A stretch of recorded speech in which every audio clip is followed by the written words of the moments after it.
दोस्तों, Adani power limited की बात करें तो स्टॉक ने आज गिरते बाजार में भी एक फ्रेश हाई बना दिया। उसके बाद में प्रॉफिट बुकिंग आ गई और पिछले कई दिनों से लगातार स्टॉक दौड़ रहा है।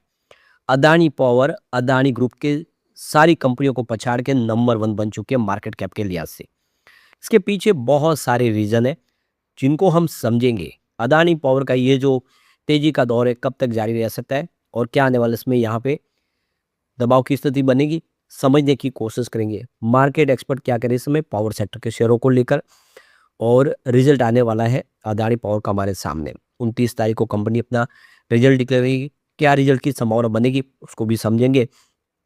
और इस समय अदानी पावर जो न्यूक्लियर पावर में भी एंट्री कर चुके हैं, क्या आने वाले समय कुछ बेहतर करेगा। लेकिन फ्रेंड्स, उससे पहले अगर आप पहली बार हमारे चैनल पे आए तो चैनल को सब्सक्राइब कर दीजिए, एक बेल आइकॉन दबा दीजिए ताकि जब भी नया वीडियो बने पहला नोटिफिकेशन आपको मिले। वीडियो पसंद आए तो लाइक शेयर जरूर कीजिए। चलो फ्रेंड्स, वीडियो स्टार्ट करते हैं। मैं हूं आपका दोस्त एस बी दवे और हमारे अपने चैनल ऑनलाइन कमाई में आपका बहुत बहुत स्वागत है। तो सबसे पहले BSE सेंसेक्स की बात कर ले तो 77,752 के स्तर पे इस समय आपको देखने को मिलेगा। बाजार जहाँ पे 763 पॉइंट की गिरावट है, यानी 0.97% की गिरावट है और लगभग उतनी ही गिरावट कल भी हुई है। तो प्रॉफिट बुकिंग बाजार में हावी हो गई है और FI थोड़ा सा माल बेच रहे बाजार में, जिसकी वजह से ये दबाव की स्थिति बनी है। तो पिछले दिनों 79,000 तक पहुंचा हुआ सेंसेक्स फिर से 77,000 के आसपास आ गया है और इस गिरावट की वजह से अदानी पावर में भी प्रॉफिट बुकिंग आ गई है। तो देखिए 214 पर स्टॉक इस समय ट्रेड कर रहा है। 0.5% की गिरावट देखने को मिल रही है।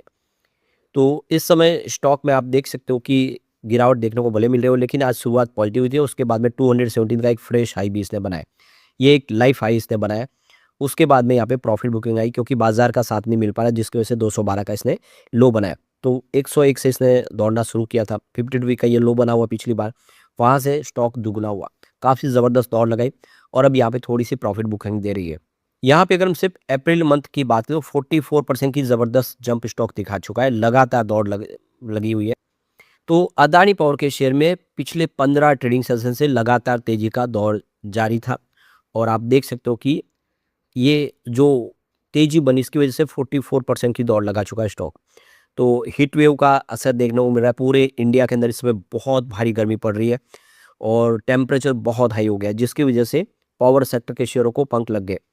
तो एनालिस्टों का जो कहना है कि जो टेम्परेचर है वो एल नीनो की वजह से इस बार बहुत हाई चल रहा है और इसकी वजह से हीट वेव चल रही है, तो पावर डिमांड तो बढ़ेगी बढ़ेगी।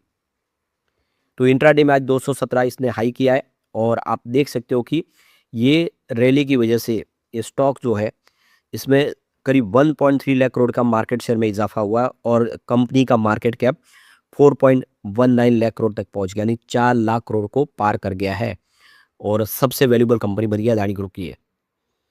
तो ये देख सकते हो कि इस समय दिल्ली, राजस्थान, हरियाणा और वेस्ट बंगाल के एरिया में अगर आप देखेंगे जो बहुत सारे क्षेत्र में 42 डिग्री सेल्सियस के आसपास आपको तापमान देखने को मिलेगा। तो ये देखिए मेट्रोलॉजिकल डिपार्टमेंट की तरफ से इंडिया का जो है, उन्होंने ये कहा है कि हीट वेव के जो है एरिया वो बढ़ता जा रहा है और बहुत सारे एरिया में आने वाले 4 से 5 दिन में और गर्मी बढ़ सकती है। तो यहाँ पे देखिए IMD की तरफ से जो अंदाज़ा लगाया कि पंजाब, हरियाणा, छत्तीसगढ़ और दिल्ली में जो हीट वेव कंडीशन है वो 24 से 25 अप्रैल के आसपास सिमिलर कंडीशन में रह सकती है। और आप देखो कि जो हीट वेव डिक्लेयर की गई है मैक्सिमम टेम्परेचर 4.5 डिग्री सेल्सियस तक रह सकता है। जे वहाँ से अगर आप 4.5 से लेकर 6.4 सेल्सियस तक रह सकता है। तो कुल मिला के देखिए एक्चुअल जो टेम्परेचर है वो 45 डिग्री सेल्सियस तक पहुंचने की यहाँ पे उम्मीद है। यानी कुल मिला के देखें ये हाई टेम्परेचर रहेगा आगे भी। तो यहाँ पे JM फाइनेंशियल का कहना है कि डेली एवरेज जो एनर्जी डिमांड है इस समय लास्ट वीक में उसमें 10% ईयर बेसिस पे जंप देखने को मिली है, जो 5,124 मिलियन यूनिट तक पहुँच गई है। यानी हमारी इलेक्ट्रिसिटी कंजम्पशन पिछले कई सालों में सबसे ज़्यादा बढ़ी है। तो डोमेस्टिक ब्रोकरेज हाउस का यहाँ पे कहना है कि जो वेस्टर्न डिस्टर्बेंस है उसकी वजह से ये पूरा का पूरा गर्मी का वातावरण बना है और इसके वजह से देखें तो बहुत सारे जो इस समय वो सारे के सारे इक्विपमेंट जो ठंडी प्रदान करते हैं उनका इस्तेमाल बढ़ गया है। तो टेम्परेचर देख सकते हो कि लगातार बढ़ रहा है। अल नीनो की ये ईयर है इसकी वजह से आने वाले समय भी गर्मी और रहेगी, तो फिर पावर सेक्टर में फ़ायदा होगा, क्योंकि जितने भी है पावर कंजम्पशन बढ़ता हुआ दिखाई देगा। तो जेएम फाइनेंशियल का कहना है कि पावर डिमांड पीक पे होती है हमेशा एल नीनो ईयर के अंदर। तो उन्होंने कहा है कि एल नीनो जो है 2015 के अंदर जो ईयर था उसमें भी हॉट काफ़ी ज़्यादा था, ह्यूमिडिटी बढ़ी थी। और ये अक्टूबर 2015 के अंदर आप देखें पीक डिमांड में भी देखें तो 4.5% की वृद्धि देखने को मिली सितंबर से नवंबर के दौरान। तो ये देखिए जो ड्यूरिंग पीरियड जो है अप्रैल से जून 2019 में भी अल नीनो के हिसाब से बहुत गर्मी रही। एवरेज टेम्परेचर देखिए 2.8 सेल्सियस के हायर रहा। तो ये देखो कि 64 में से 91 डेज में से 64 डेज गर्मी ही देखने को मिली। पीक डिमांड 7.9% के आसपास है अप्रैल से जून के दरमियान 2019। तो जब जब एल नीनो आया गर्मी बहुत बढ़ी है। तो ये देखिए 2023 के बाद देखें तो पिछले कुछ सालों से एल नीनो में जो मानसून का जो रेनफॉल है वो 94% के आसपास रहा। पिछले 5 सालों से जो लो रहा है, तो इसकी वजह से जो हॉट और जो है बहुत ज़्यादा हो गई। जून अगस्त 2023 में अगर आप देखें तो काफ़ी सारी बिजली की खपत बढ़ी, और ऐसे में अगर आप देखें तो शॉर्टफॉल हाइड्रो जनरेशन पावर में वो देखने को मिला, जिससे एनएचपीसी और एसजेवीएन जैसी कंपनियों को फ़ायदा नहीं हुआ, क्योंकि बारिश उतनी नहीं होगी तो हाइड्रो पावर से बिजली नहीं बन पाएगी, तो बिजली नहीं बन पाती। और कोल फायर्ड जो जनरेशन प्रोजेक्ट है जैसे कि एनटीपीसी अदानी पावर उनको फ़ायदा हुआ। जो थर्मल पावर प्लांट जो कोयले से चलते उनको बेनिफिट हुआ। जितने हाइड्रो पावर प्रोजेक्ट है वो पानी नहीं है तो उतनी बिजली नहीं बन पाएगी। ऐसे में आप देख सकते हो कि इनको बेनिफिट हुआ, यानी अदानी पावर को हमेशा ऐसे में बेनिफिट हुआ। आपका अदानी ग्रीन और अदानी पावर को इस समय फ़ायदा हो सकता है। तो यहाँ पे देखो इंडिया की जो पावर डिमांड है ऑलरेडी पीक पे चली गई 239 गीगावाट की 18 अप्रैल को ही। तो लास्ट ईयर ये 18 अप्रैल को हमने देखा है कि 239 गीगावाट के आसपास पहुंच गई थी। तो इस बार जो पीक डिमांड अब देखेगी इस समर है सरकार के हिसाब से 271 गीगावाट तक जाने की संभावना है। तो एक तो मिडिल ईस्ट का जो प्रॉब्लम चला है उसकी वजह से फ्यूल डिस्ट्रीब्यूशन हो गया है, कोल बेस्ड जनरेशन पावर के लिए भी प्रॉब्लम है, और हाइड्रो पावर प्रोजेक्ट की भी प्रॉब्लम है। तो रिन्यूएबल एनर्जी और स्टोरेज के ऊपर इस बार खास फोकस रहेगा। तो कुल मिला के देख सकते हो कि अदानी पावर को इस समय बेनिफिट होगा। तो ये देख सकते हो कि इन्वेस्ट पीएमएस के हर्षल दसानी के हिसाब से अदानी पावर बहुत अच्छा है, उसको बड़ा बेनिफिट हो सकता है। और अब तो इसने न्यूक्लियर एनर्जी में भी एंट्री कर ली है। तो ये देखो कि अदानी ग्रुप की कंपनियों में सबसे ज़्यादा मार्केट वाली कंपनी अदानी पावर बन चुकी है। अदानी पोर्ट्स एंड एनर्जी जो सेज है वो नंबर 2 पे है।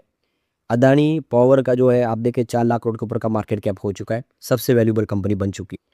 तो ये देखो कि इस समय अदानी पावर जो ये कदम उठा रहे भारत में जो क्लीन एनर्जी टारगेट के मुताबिक है, परमाणु ऊर्जा को स्थिर और कम कार्बन स्रोत माना जाता है, जिससे भविष्य में ऊर्जा सुरक्षा और सतत विकास को बल मिल सकता है। कुल मिला के अदानी पावर की ये जो पहल है, इन्होंने जो न्यूक्लियर एनर्जी में जो कदम रखा है स्वच्छ एनर्जी सेक्टर में, इससे आने वाले में कंपनी की विस्तार रणनीति और बेहतर होगी और कंपनी को बहुत सारा बेनिफिट होगा।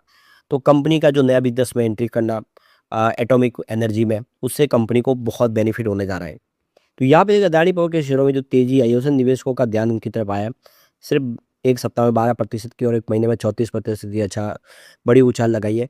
तो इन्वेस्ट पीएमएस के हर्ष दसानी के अनुसार कंपनी 18,150 मेगावाट की क्षमता और 15,713 मेगावाट करोड़ रुपए के एबिटा के साथ इस हीट वेव से बढ़ने वाली मांग का सीधा फायदा उठाने वाला स्टॉक बनती है। इसलिए शॉर्ट टर्म के ट्रेड के लिए अदानी पावर ज़्यादा आकर्षक लग रहा है यहाँ पे हर्षल दसानी को। यहाँ पे देखो कंपनी का रिजल्ट हमारे सामने आने वाला है, तो कंपनी अपनी कॉन्फ्रेंस कॉल करने जा रही है। तो ये देख सकते हो कि 29 अप्रैल 2026 को कंपनी की कॉन्फ्रेंस कॉल होगी, और ये देखो कि शाम को 5 बजे का इन्होंने टाइम फिक्स किया है, जिसमें कंपनी अपने रिजल्ट को डिस्कस करेगी। और उम्मीद है इस बार रिजल्ट बेहतर होगा, पावर खपत काफ़ी अच्छी बढ़ी है। तो अदानी पावर आने वाले समय फिर बेहतर है, एक बार प्रॉफिट बुकिंग देखने को मिल सकती है, और जो शॉर्ट टर्म इन्वेस्टर है उनके लिए एक अपॉर्चुनिटी भी है। यहाँ पे बहुत अच्छा दौड़ चुका है, आने वाले समय फिर इसमें अच्छी तेज़ी की संभावना है कि एक लॉन्ग टर्म के लिए स्टॉक तैयार हो रहा है। लेकिन फ्रेंड्स, कोई भी इन्वेस्टमेंट करने से पहले अपने फाइनेंशियल एडवाइजर से एडवाइस ले ले, या अपना खुद का रिसर्च करें, क्योंकि मैंने वीडियो आपके एजुकेशनल पर्पज के लिए ही बनाया। वीडियो पसंद आए तो लाइक से जरूर कीजिए और चैनल को सब्सक्राइब कर दीजिए। Thank you friends.